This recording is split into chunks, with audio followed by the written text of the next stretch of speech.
Hi again. Kenneth Scott Latourette, a new section of the book, History of Christianity, 4 Centuries of Resurgence and Advance. This entire section is entitled, and the dates are precise, AD 950 to AD 1350.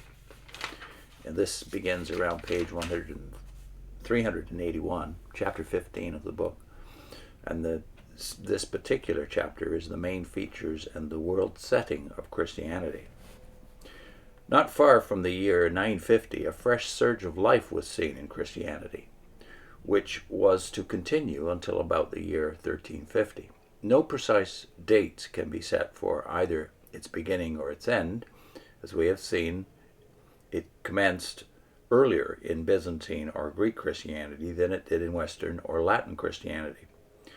It was most marked in Western Europe, but in some of its aspects, notably in the geographic extension of the faith, it had striking manifestations in the East, in Byzantine and Nestorian Christianity. In these 4 centuries, Christianity won the formal allegiance of most of such of the peoples of northwestern and central Europe as had not previously accepted it. It expanded into what is now Russia.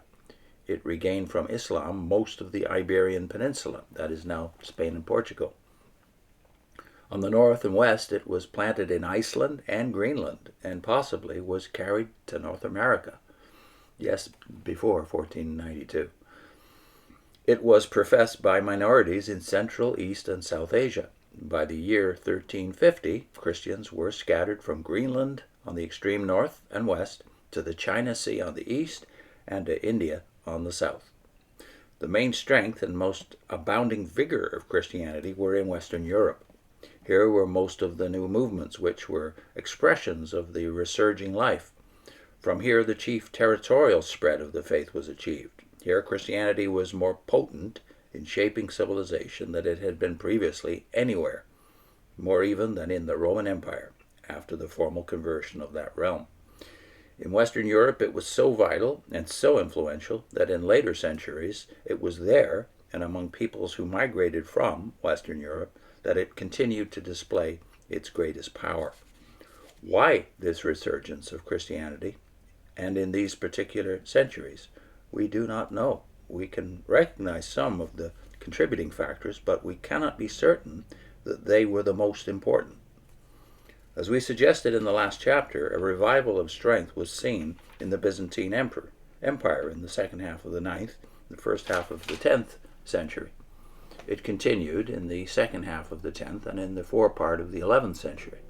At the end of the first quarter of the 11th century, the Byzantine Empire had reached an apogee which it was never again to attain. That's a height. In Western Europe, as we also saw near the end of the 10th century, the invasions which had racked that section from the 5th century ceased. There were still movements of peoples and chronic war, but not again were there major incursions of non-Christians into Western Christendom, which left large deposits of settlers.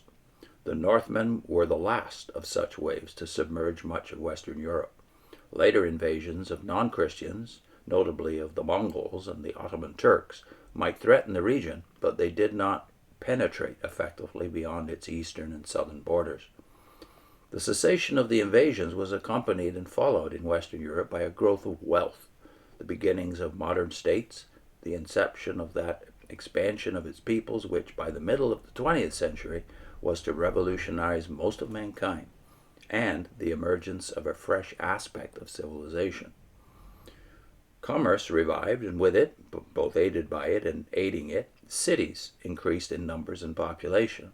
This was first notable in Italy, where was the capital of Western Christianity, Rome. In Western Europe, kingdoms, nascent nations began to emerge from the welter of feudalism. In 987, the feudal princes chose as king of France one of their number, Hugh Capet, Duke of France, with his capital in Paris. Although at the outset possessing one of the weaker of the feudal principalities under successive heads of the Capetian family, that's spelled C-A-P-E-T-I-A-N, Capetian dynasty, under the Capetian family, gradually added to their domains and made of France a strong state.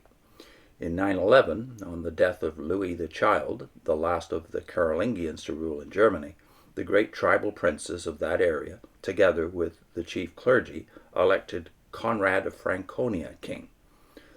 The title of King of the Germans did not remain permanently in the Franconian house, as did that of the King of France in the Capetian family. In 919, it passed to a line of Saxon dukes. In 962, one of that dynasty, Otto I, who had been made King of the Germans in 936, was crowned Roman Emperor.